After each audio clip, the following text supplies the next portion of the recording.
Usa ka pagtuo, usa ka tingog, usa ka katawhan.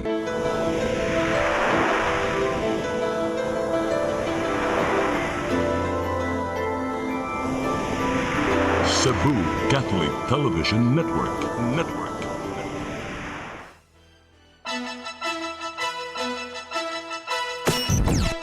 Uluhan sa mga balita sa Sayri 47.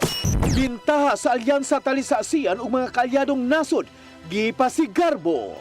Mahal nga pritihan sa eroplano padung sa mga tourist destinations sa nasod gisolusyonan. Ekonomiya sa Pilipinas niubos tungod sa controversial flood control projects. Modern jeep nalimbuan sa barangay Mabolo, 5 naangol. Sugbo, Kabisayan ug Mindanao, Pilipinas ug katawhan kutos maabot sa tong Sibya sa tibuok kalibutan. Maayong hapon. Live kita karon sa CCTN Channel 47 ug kini ang tulumanon sa nag-unang kasayuran nga angay natong masayran. Sa nga ni Attorney Danica Caballes, ako si Dennis Tabar ug kini ang Sayri 47.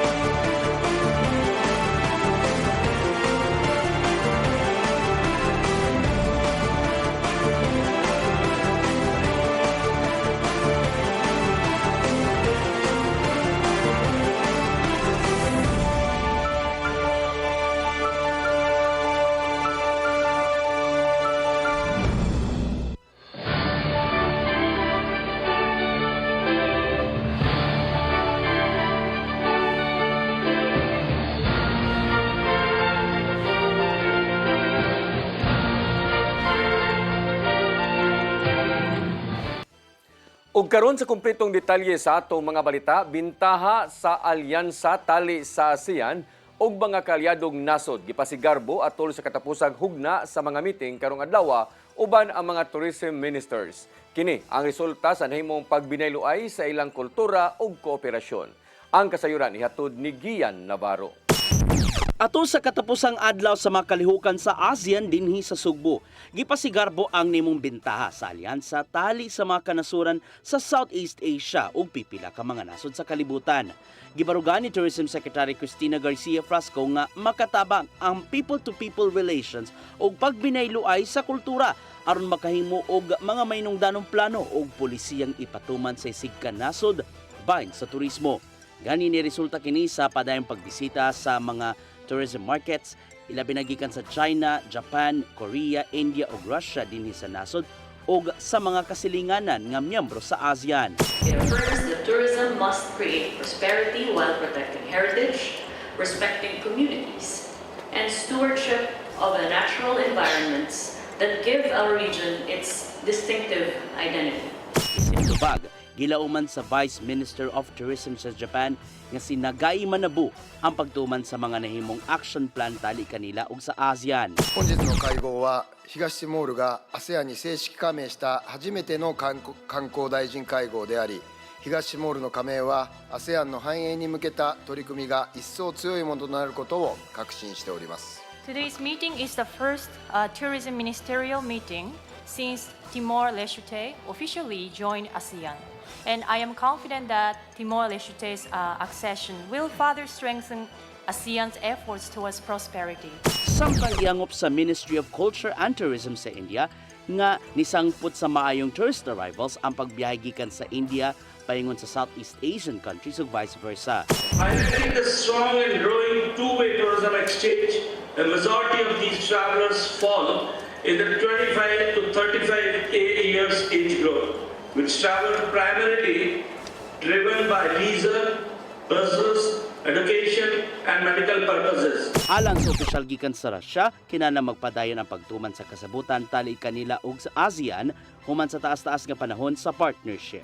We also welcome the liberation of the ASEAN-Russian Federation Tourism Work Plan, as you mentioned, from 2026 till 2030, and taking into account the popularity of the ASEAN countries among the Russian tourists.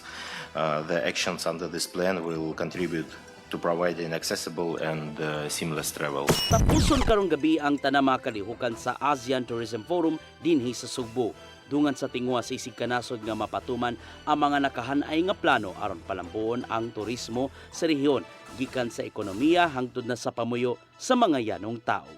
Gian Navarro, CCTN News. Mahal nga plitihan sa eroplano padong sa mga tourist destinations sa nasod, gipangitaan na og solusyon sa Department of Tourism. Samtang wa mohatag og klarong tubag si DOT Secretary kung uyon ba siya nga tangtangon ang travel tax og iya dalang kining itugyan ngadto sa mga magbabalaod. Ang kasayuran ihatod ni Crystal Joy Filerca. Nibutyag si Department of Tourism Secretary Cristina Frasco nga nakigalayo na sila sa Department of Transportation kabahin sa mahal nga airfare sa pipila ka mga tourist destination sa nasud. Kinitungod kay ang DOTR mo'y hingtungdang ahensya nga may mandato kabahin sa plitihan.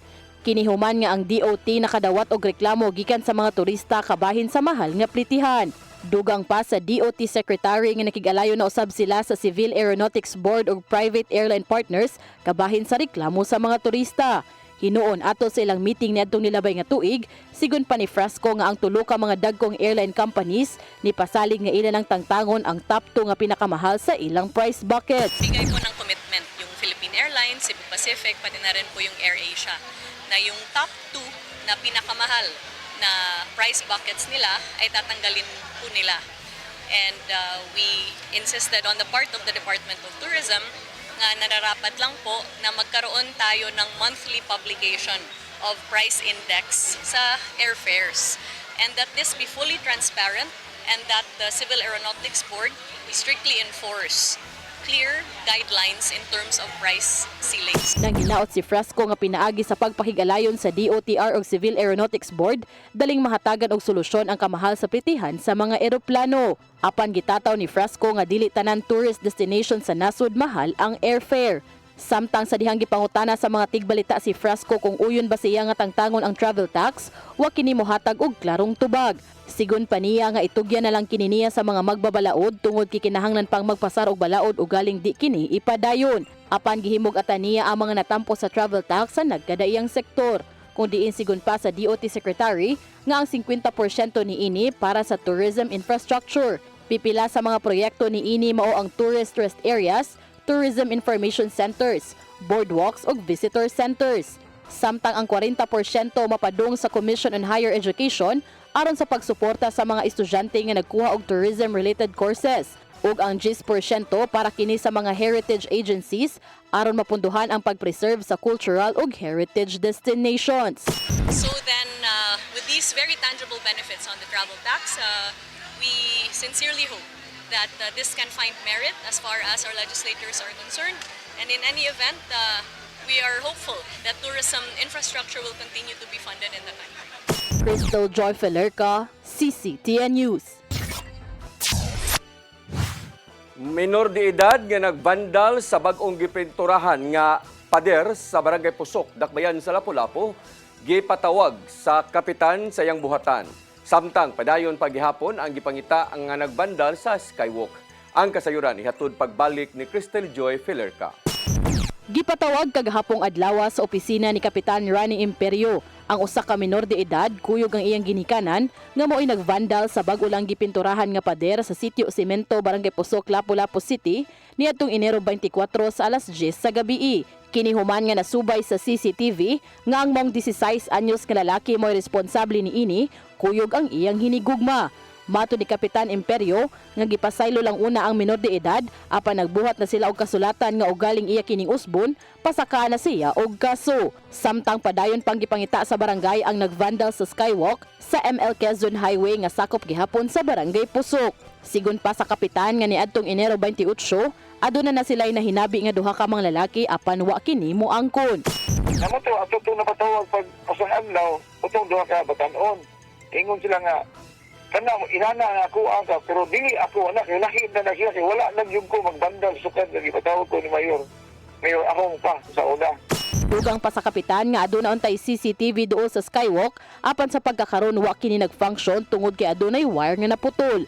Apan gipasalig ni Imperyo nga padayon nilang pangitaon ang responsable niini. Sa nadawat nga impormasyon sa kapitan, tulo nga to sa 4 ka mga tao ang may binuhatan niini. Sige pangitag panguan na naman. Sige pangitag pangutana na sa mga batanon nga nag-vandal, kita mo sa mga names. So ako na po nagita kuhan sa sitio.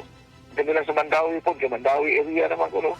Pero doon ako na yung maraming barkada sa diri. Mahinumduman nga gianunsyo ni Mayor Cindy Chan nga mohatag siya og 5,000 pesos nga ganti sa kadtong makatabang nga masikop ang nagvandal sa skywalk. Crystal Joy Felerca, CCTN News. Konseho sa siyudad sa Mandawi nakigtigom sa representante sa Primeway Solutions og operator sa Binaliw Landfill. Hisgutan ang nagkadayang kabalaka lakip na ang pagbalik sa operasyon. Ang kasayuran ihatod ni Mary Rose Sagarino. Padayon nga imbitahon sa konseho sa siyudad sa Mandawi ang Prime Waste Solutions, operator sa Binaliw Landfill aron mangayo og katinawan sa update sa operasyon ug ang ilang plano. Matod ni Konsehal Carlo Fortuna nga mihangyo ang operator nga himuong closed door ang meeting uban sa konseho. Makahinumduman nga gipatawag sa konseho ang representante sa kumpanya sa regular session ni adtong Lunes apan wala kini makatunga. Sa ninglabay nga mga katuigan, ang Mandawi naglabayan sa residual waste sa Binaliw Landfill. Although karon ang syudad is trying to explore other options, but for now dyan ang priority, even ang recommendation sa sentro is really to go back to Binalyo after 3 months. Hopefully, ma-rehabilitate after 3 months. Gustong masuta sa konseho kung kanusa posibleng makabalik sa operasyon ang landfill ug ang kapasidad ni ini hangtod kanusa makadawat og basura sa Mandawi ug Metro Cebu. Sa pagsira sa landfill tungod sa nahitabong trash slide nga nipatay og daghang trabahante, ang Mandawi nangita og alternatibong solusyon sa problema sa basura. Nisud kini og kontrata sa Infinite Trading aron molabay sa basura ngadto sa garing sa lungsod sa Konsolasyon. We need a long-term solution, sustainable solution. Landfill is not really a sustainable solution. Of course, ang idea doon is the reduction of the volume of waste para damay na kagmulabay. But as you can see, almost 300 tons every day ang ilabay nga to. That's for Mandawi alone. Yeah, Metro ang Cebu City. Ang kontrata sa pribadong hauler mulungtad og 3 ka buwan, di inigasto ang syudad og kapin 60 milyones pesos. Mary Rose Sagarino, CCTN News. Gikasuhan sa National Bureau of Investigation 7 ang 3 ka mga tindero nga giingong illegal nga namaligya og mga endemic nga kahoy sa online. Nadakpan sila si Kyrie Anton Gonzales ug Edsel Revillas ug Terso Olaybar atol sa operasyon ni atong Enero 28 sa dakbayan sa Naga. Matud sa NBI 7 nga naninda sila og ironwood o kining gitawag og magkuno pinagi sa Facebook sa marketplace. Naka-recover sa mga operatiba ang mga gibaligyang kahoy nga mikantidad o tunga sa kun nasubra sa tunga sa milyon ka pesos. Kaso nga unlawful possession of forest products ang giatubang nila o gipaubos na sila sa inquest proceedings sa prosecution.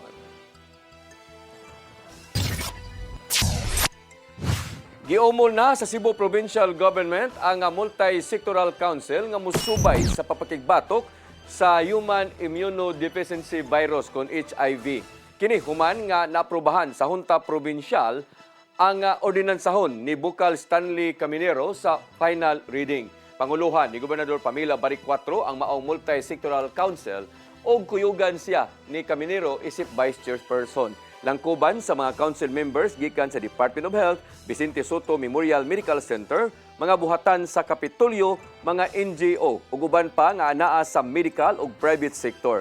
Mugahin ang Kapitolyo og 1.1 milyones ka pesos gikan sa Gender and Development Fund aron gamiton sa paghimo og palisiya nga mapugnan ko napakusgan ang kampanya batok sa HIV.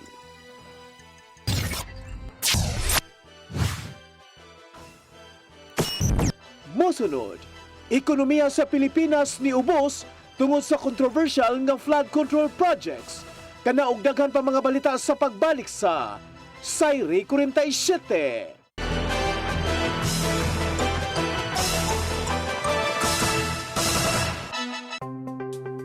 Discover the beauty of the Philippines.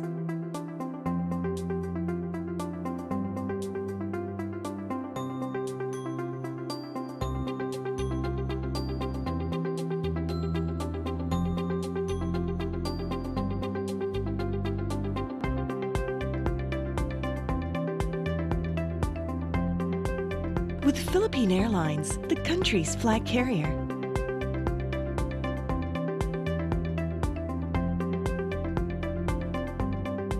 The airline that lets you feel the warmth of the nation.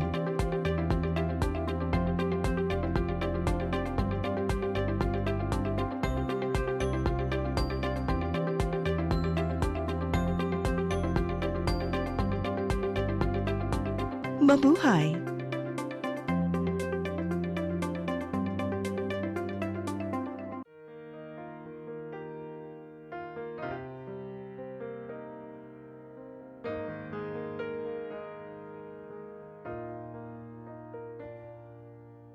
Heal me, O Lord, and I will be healed. Save me, and I will be saved. Heal me, O Lord, and I will be healed. For you are the one I praise. You are the one I praise. Sing it with me. Heal me, O Lord, and I will be healed. Save me, and I will be saved.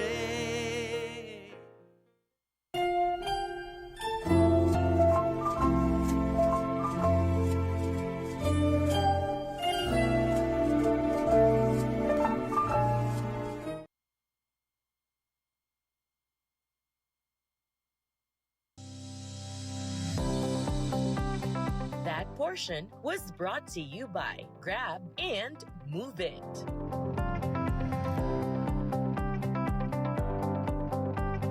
Cine Cebu TV Network. Phil Products Group of Companies.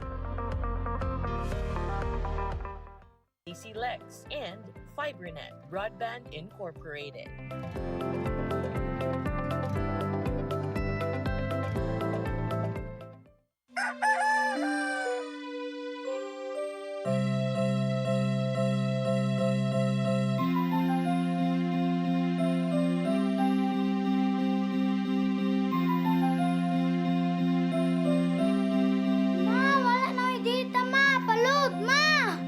Sorry ma'am, na-late ko. Nangita pa mong gusto para internet sa kong anak ma'am. Ay, wala na yung problema. Mag-Cine Cebu! Cine Cebu, Cine Cebu. For your internet connection. And for the signal of your cable TV. So fast and straight, the transmission to your home. Cine Cebu! Cine Cebu, Cine Cebu. Offers you to have fiber optics. For your viewing experience, perfect and clear so fast. So great and affordable for you to enjoy. Cine Cebu! Cine Cebu Television Network Incorporated offers fiber to the home broadband internet, bundled with fiber to the home cable TV connection. Cine Cebu Television Network Incorporated, with its operation in Metro Cebu and the whole province of Cebu soon. And affordable for you to enjoy. Cine Cebu!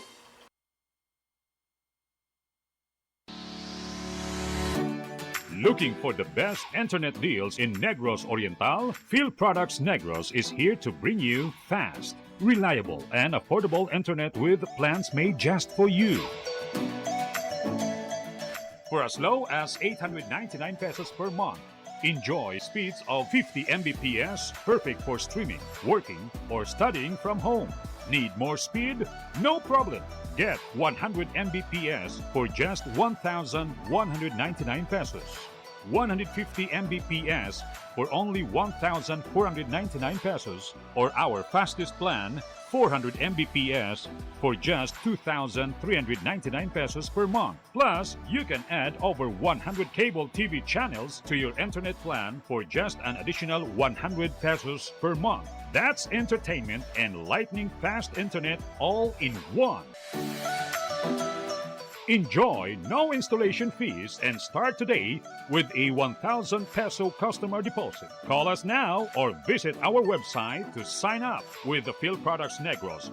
You get internet that's affordable, reliable, and local. Phil Products Negros, bringing you closer, faster. Call us at 0917-631-5240 or visit our website www.philproductsnegros.net or our Facebook page, Phil Products Dumaguete. Subscribe now.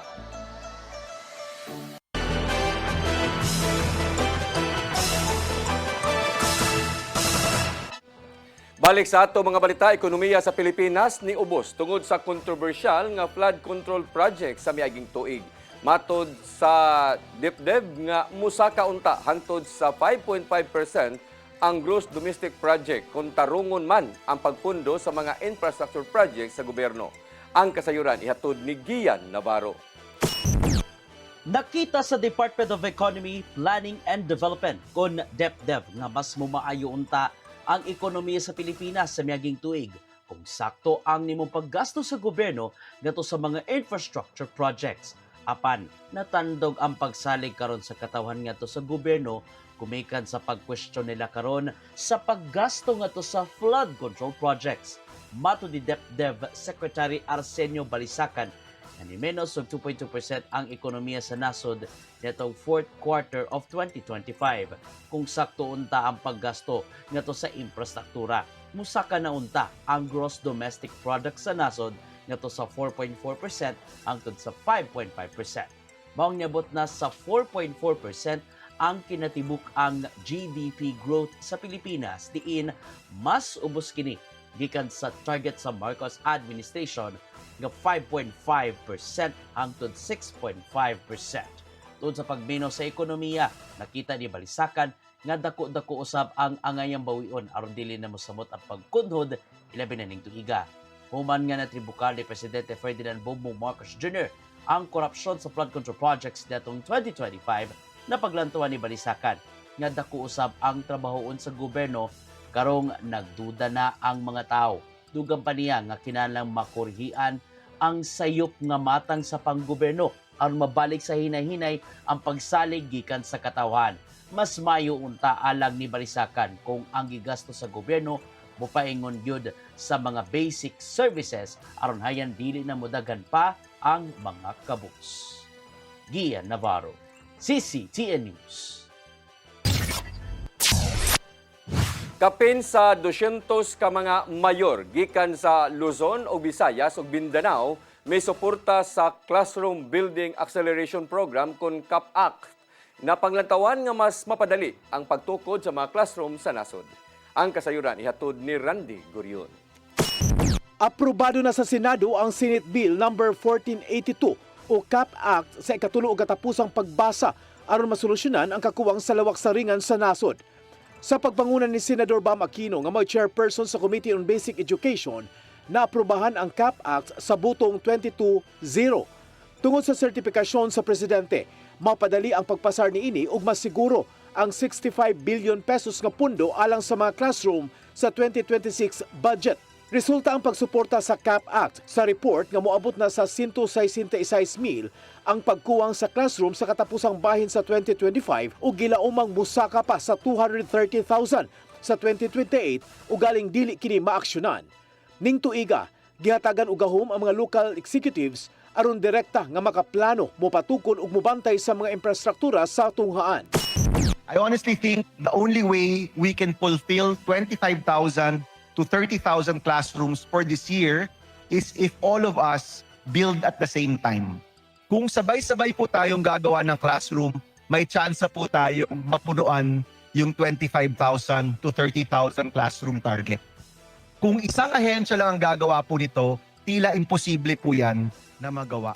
Giklaro usab ni League of Cities of the Philippines President Francis Zamora nga mapadali ang paghimo kundungan nga mulihok ang kapin 1,600 ka mga munisipalidad ug 141 ka mga syudad sa nasod.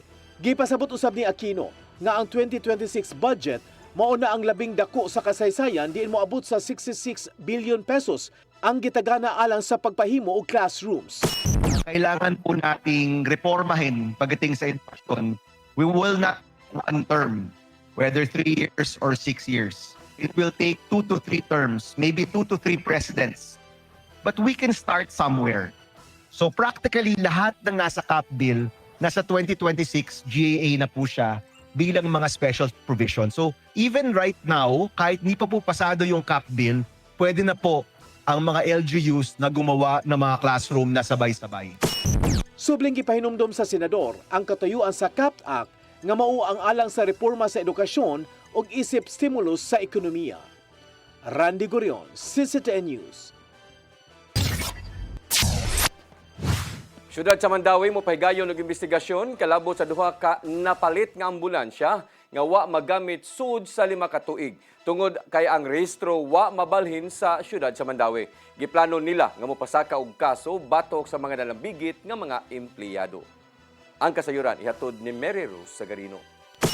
Atol sa paglingkod ni Mayor Tadeo Junki Uwano sa katungdanan miaging tuig, gisuroy niini ang nagkadayang buhatan og pasilidad sa syudad. Diin lakip sa nadiskubrihan ang duha ka mga ambulansya nga naka-standby sa Norquez Park ug wala gyud nagamit pila na ka tuig. Kini gipalit sa syudad tuig 2021 sa kantidad nga 6 milyones pesos. Sa pagsuta nahibaw-an nga wala na rehistro sa syudad apan sa pribadong individual. Sa inisyal nga pakisusi miaging tuig, ang syudad ni padaog notice of termination of contract. Karon sugda na sa syudad ang formal nga investigasyon. Mayroon na, and then karon pa takaybaw or last year pa takaybaw sa bagong administration ang restore day wala pa sa city. So dili magamit sa city. Kaya risgo man na. So dako kay nag-damage, no? 6 million wala magamit aside from the fact na nay mga irregularities. Anong nainana man. Posibleng makasuhan ang mga empleyado nga nalambigit sa pagpalit gikan sa nagkadaiyang buhatan. Gawa sa administratibo, posibleng mapasakaan og kasong kriminal.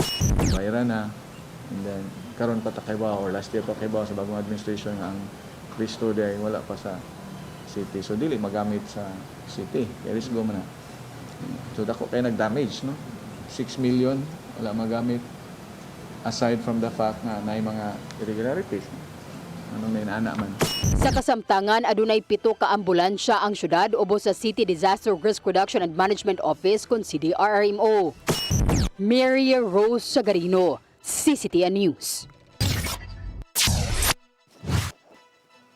Gibasura sa Commission on Elections First Division ang election protest ni kanhi Mandawi City Mayor Jonas Cortez. Matod sa COMELEC, nga napakya si Cortez sa COMELEC Resolution number 8804, diin ang detalyadong pagpamatuod sa electoral fraud, mga anomalya o mga irregularidad sa mga giprotestahan nga presinto. Matod ni Cortez sa iyang Facebook post, nadawat niya ang kopya sa desisyon. Diin wa siya muuyon sa pagbasura sa kaso tali sa tungod sa wa daghan nga gipasa nga mga testimonya o mga dokumento sa insidente. Ingon man ebidensya sa gitawag niyang seryosong irregularidad sa eleksyon. Lakip sa problema sa mga makina, balidong baluta nga na-reject o gakalahian sa resulta sa eleksyon. Plano ni Cortez nga musang-at siya og motion for reconsideration. Motokod ang Cebu Provincial Government o 269 ka mga temporary learning shelters sa mihanang bahin human sa giguba kini sa linog ang mga eskwelahan. Matod ni Gobernador Pamela Baric 4 nga dunay 300 milyones ka pesos nga pundo nga gamiton aron itukod sa mao nga pasilidad sa 34 ka mga LGUs. Ang matag temporary learning shelter mukantidad og 1.1 milyones ka pesos alang sa mas luwas nga pagtungha sa mga tinun-an. Moabot usab sa 755 ka mga classroom ang hilabihang giguba sa magnitude nga 6.9 nga linog niadtong September 30 sa miaging tuig. Virgin Islands sa lalawigan sa Bohol ablihan pagbalik karong Lunes human nga gisirad-an sud sa kapin usa ka tuig. Gipahibaw kini sa Department of Environment and Natural Resources ang maong striktong lagda nga ipatuman sud sa maong nga laaganan. Ang kasayuran ihatod ni Gian Navarro. Gipaibaw karong adlaw sa Department of Environment and Natural Resources 7 nga ablihan karong Lunes, Pebrero 2 ang Virgin Island sa lungsod sa Panglao, lalawigan sa Bohol. Ipatuman dia ang mga striktong lagda sa sulod human sa nahimong panagsabot tali sa DENR 7 Bohol Provincial Government ug sa Panglao LGU. Usa na nini ang one entry, one exit system diin kinahanglan makarehistro ang mga bisita, makabayad sa entrance fee ug ipaubos sa orientation sa mga dapit. Paugdaw na usab ang scuba diving ug snorkeling activity sa sulod aron dili na masubli ang pagguba ilabi na ang vandalism sa mga coral reefs. May numdumang gisirad-an ang Virgin Island nitong September 2024 human nakadawat og sumbong bahin sa pagkuris-kuris sa mga coral sa ilawom.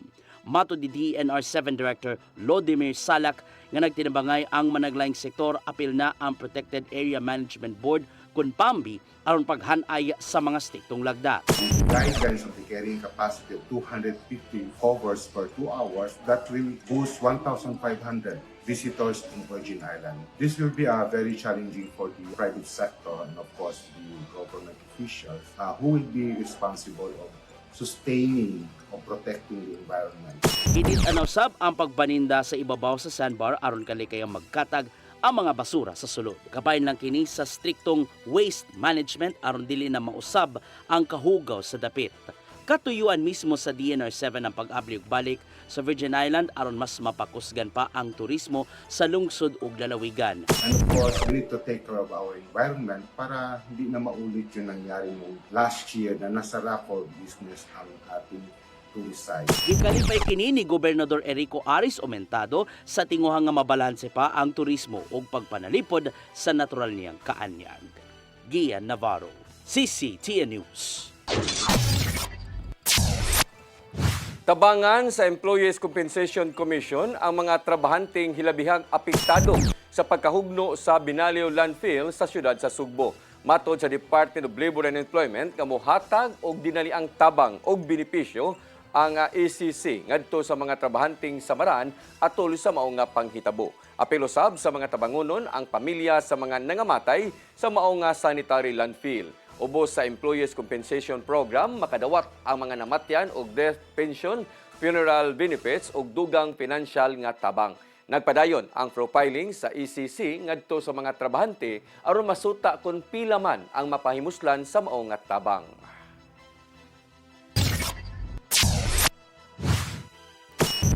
Mosunod, modern jeep na limbuad sa barangay Mabolo, 5 na angol.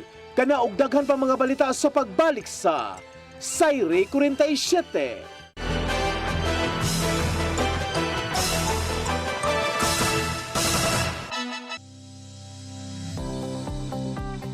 That portion was brought to you by Grab and Move It.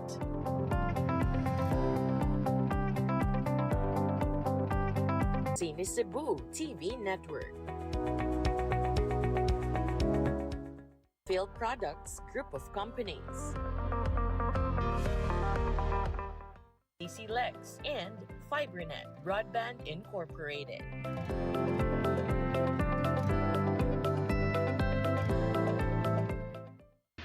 Masin Country Lodge and Restaurant, located at Riverside, Mambahaw, Masin, Southern Leyte. Contact number 053-570-8858. Definitely countrylicious.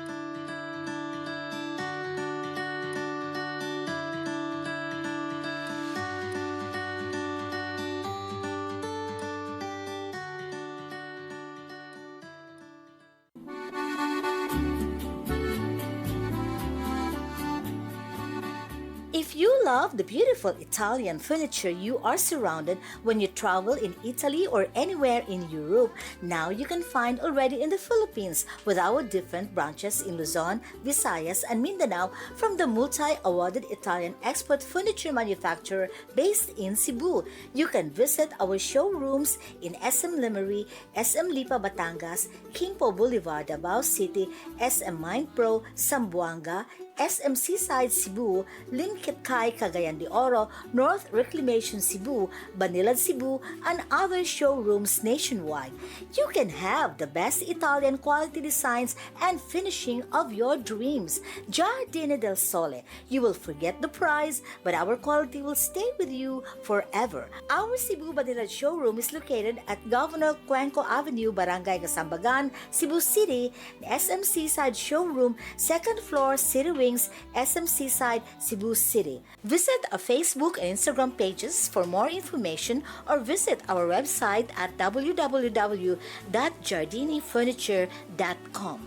Giardini del Sole.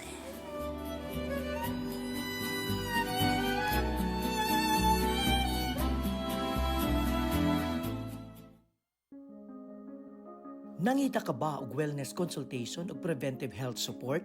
Ozone po will help, no? So pinapapasok niya kasi po ang oxygen sa cells. So there will be improvement po ng cellular function and reduction. When your blood are full of oxygen, well saturated with oxygen molecule, there are best outcome. At imano nato ang atong kahimsog pinaagi sa husto nga konsultasyon sa lisensyadong doktor. Some people, they are well versed with nutrition, but for others, they have very little idea of what the basics of nutrition are. Kaya with ozone therapy, makakatulong ito para mag-shrink yung mga tumors natin. Para sa professional consultation o general wellness services, bisitaha ang Ozone Med Wellness Clinic branches sa Davao, Bacolod ug Cebu. Your daily drive made effortless. For the ones who cross CC Lex daily, this is for you. Upgrade your daily travels with CC Lex RFID. No more fumbling for cash. No more waiting in line. Because your time matters. Get your free CC Lex RFID today. Fast, easy, and hassle-free. Visit cclex.com.ph and click register. Fill out your information. Choose an installation site and present the QR code sent to your email to the CC Lex RFID installer at our customer service centers. No time to register ahead. Walk-ins are welcome. Drop by the customer service centers and we'll have your CC Lex RFID registered and installed on the spot. Fast service, zero stress. Enjoy seamless and faster travels. Thousands of daily travelers have already made the switch from cash to CC Lex RFID toll payments. Don't get left behind. Choose convenience. Choose CC Lex RFID today.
Balik sa ato mga balita, modern jeep nga dunay ruta nga 01K nga paingon sa syudad sa Mandaue, nalibuad sa Xiamen Street sa Barangay Mabulo, Dakbayan sa Sugbo kagabi.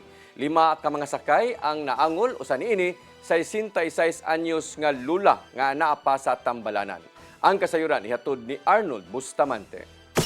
5 ka mga pasahero sa modern jeep nga dunay rota nga 01K aga naangol human na malibuan ang gining sakyan na alas 11:20 sa gabi sa Xiamen Street sa Barangay Mabulo sa Dakbayan, Sugbo. Ang mga nangaangol nga daling gidala sa Tambalanan mao silang Asuncion na Bato Malaki, 66 anyos, taga Barangay Mactan, syudad sa Lapu-Lapu; Miguel Cuer Jr., 24, taga Mantuyong, syudad sa Mandaue; Adrili Janiel Castillo, 27, taga Lawaan, syudad sa Talisay; Hanilab Pimentel, 23, taga Panganiban, Cebu City; ug Ivan Kurt Inot, 37 anyos, taga syudad sa Lapu-Lapu. Sa investigasyon sa Traffic Enforcement Unit sa Cebu City Police Office nga base sa pamahayag sa driver ug sa mga pasahero sa mga publikong sakyanan nga samtang nagdagan kini sa Xiamen Street sa Barangay Mabulo paingon sa Park Mall sa syudad sa Mandaue. Pag-abot sa likuon nga dapit kalit lang nga na-outbalang sa sakyanan ug dahing katumba. Tungod sa mga insidente ang mga pasahero sa sulod sa modern jeep aga nangaangol gumikan kay nangalamba sila. Dali nga nanawag og ambulansya aga mga nakasaksi sa insidente aron mahatod sa Tambalanan ng mga sakay sa sakyanan. Bato ni Police Lieutenant Colonel Jose Los Baños, ang Information Officer sa Cebu City Police Office, nga dako ang posibilidad nga wala masuhito sa repeat ang driver sa modern jeep nga si Joseph Angeles Mondido, 29 anyos, taga Cebu nga probinsya sa Sugbo. Gingong bag-o pa nga nagmaneho sa wag sakyanan ng driver ug wala kini makabana-bana sa likuon nga mo'y usa sa hinungdan sa pagkalimbuan niini. Based sa investigator ng Pastor Remo is initial info is na outbalance. So siguro dili familiar pa ang driver sa iyang kuan, considering nga kanang bag-o ni siya nga kuan. Bago siya nga-driver. Oo. Bago siya naka-drive. Pero luwas naman sir ang mga dikita. Luwas naman, okay naman. So asok na gi-assess pa sa driver to suwat. Nagpadayon pa usab ang gihimong investigasyon sa TEU ug Mabulo Police Station kung wala ba maglumbaanay ang maong publikong sakyanan sa laing modern jeep nga hinungdan sa pagkadisgrasya. Gumikan sa mga insidente mitambag ang kapulisan sa syudad sa Sugbo sa mga public utility jeepney driver nga magmatngon gyud sila nga pagmaneho tungod kay dunay sila karga nga kinabuhi. Tungod nga sa mga driver na kuan, careful sila pag-drive kay ilang naon nga dunay mga laing kinabuhi nga sakay nila.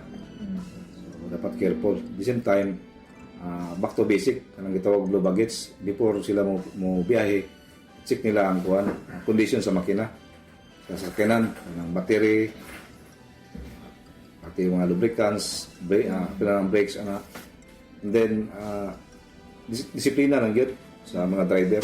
Kini na ang ikaduhang hitabo nga dunay nalimbuan nga publikong sakyanan. Din ang una, ang traditional jeep nga dunay ruta nga 04H dito sa Veterans Drive sa Neville Hills, Barangay Lahog sa syudad sa Sugbo, human mawagtangan og break. Arnold Bustamante, CCTV News. Lalaki nga namaligya og vape nga dunay flavor nga marijuana og nagpayuhot usab og pinaugang dahon sa marijuana nadakpan sa buy-bust operation sa PDEA 7 uban sa Consolacion Police Station dito sa Barangay Hugan. Ang kasayuran ihatod pagbalik ni Arnold Bustamante. Laing tigbaligya og e-cigarettes kun vape nga ang sulod sa fluids dunay marijuana o mga pinaugang dahon sa marijuana ang girunda sa mga sakop sa Philippine Drug Enforcement Agency 7 sa pakigalayon sa Consolacion Municipal Police Station alas 8:33 kagabi sa Upper Hugan, Barangay Hugan sa lungsod sa Consolacion, probinsya sa Sugbo. Si PDEA 7 Director Joel Plaza nila sa suspitsado nga may target sa operation nga mao si alias Jake, 23 anyos, nga residente raw sa Bugarapita. Nasakmit sa mga personel sa PDEA 7 ng Consolacion Police Station ang 77 ka vape pens nga dunay sulod nga tetrahydrocannabinol kun THC o pinaugang dahon sa marijuana, 5 ka vape cartridges nga dunay flavor sa marijuana nga mobalor ang tanan sa 206,500 pesos, 29 ka pakete sa pinaugang marijuana nga motimbang sa 328 gramos nga gibanabana nga magkantidad sa 47,520 pesos. Lagip na ang buy-bust money, timbangan, usa ka cellphone ug ubang pang mga ebidensya. Ang mga nakuha nga butang nga ebidensya giduso na kini sa PDEA 7 Regional Office Laboratory alang sa proper disposition samtang ang suspitsado kasamtangan nga gibalhog sa PDEA 7 Detention Facility sa Barangay Lahog sa Dakbayan sa Sugbo. Giandam na ang kaso nga ipasaka sa PDEA 7 batok sa suspitsado ug nagpadayon usab ang investigasyon alang sa follow-up operation sa mosunod nga mga adlaw. Arnold Bustamante, CCTV News. Mao kadtong naglangkob sa atong mga balita sa Sayre 47 sa nga ni Attorney Danica Caballes. Ako si Dennis Tabar. Hangtod sa Lunes pohon, dinhi gihapon sa inyong paboritong tulumanon, Sayri 47.